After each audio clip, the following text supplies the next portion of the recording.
In this video, we'll look at how food affects your sleep quality. It's one of those days where you're super busy and maybe you didn't get great sleep last night and all you want to do is grab that bag of chips or go for that bar of chocolate in the afternoon to give you a little pick-me-up.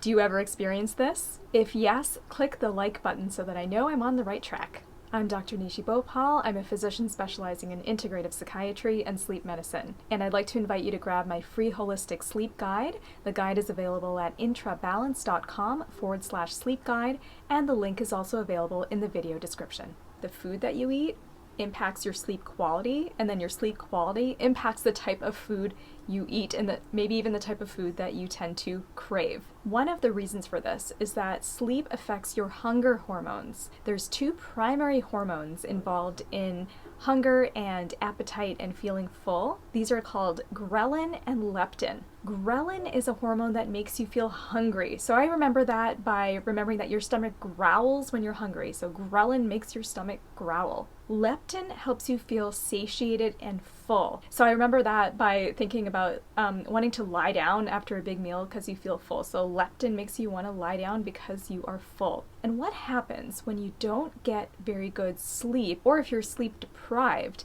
is that the levels of ghrelin, that hormone that makes you feel hungry, go up, and then leptin goes down. So you end up feeling hungrier when you haven't slept well. There was one study that looked at a group of participants that found that when they didn't sleep well, they actually ended up eating more food and choosing poorer quality foods because of sleep deprivation. On the flip side, when you get good sleep, you're more likely to make healthier food choices, and you also have more energy to be physically active. So for that reason as well, good sleep is really good for your physical health. So what specific foods actually affect your sleep quality? Studies show that a diet that is low in fiber, high in saturated fat, and high in sugar is associated with lighter sleep and less restorative sleep with more awakenings throughout the night. A high carbohydrate or sugar intake is shown to increase the number of awakenings at night and reduce the amount of deep, slow-wave restorative sleep.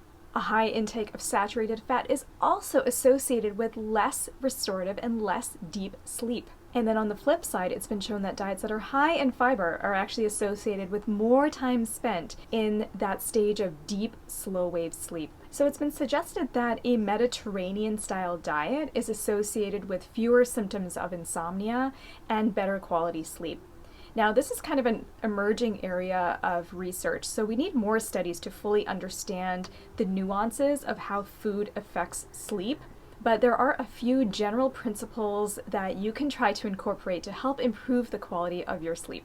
The first thing is to simply increase your intake of fiber. Foods that are high in fiber include things like fruit, like strawberries, which is one of my favorites, raspberries, bananas. Vegetables are high in fiber. You can think about including things like broccoli, carrots, cauliflower, Brussels sprouts. Consider adding in whole grains like quinoa, oatmeal, or brown rice. And then beans, nuts, and seeds are also very good sources of fiber. Another consideration is to eat more healthy fats.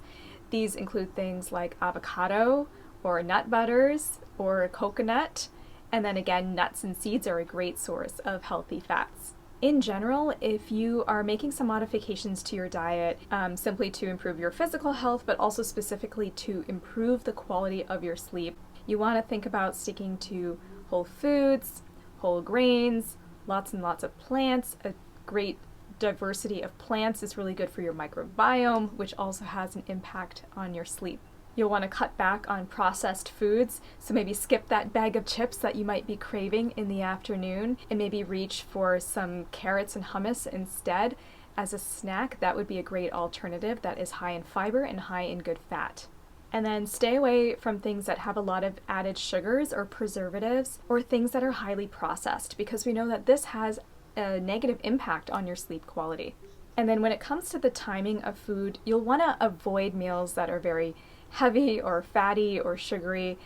In general, it's a good idea to avoid those things, but at least avoid them within 3 hours of bedtime, because that's going to make it harder for you to sleep and negatively affect the quality of your sleep.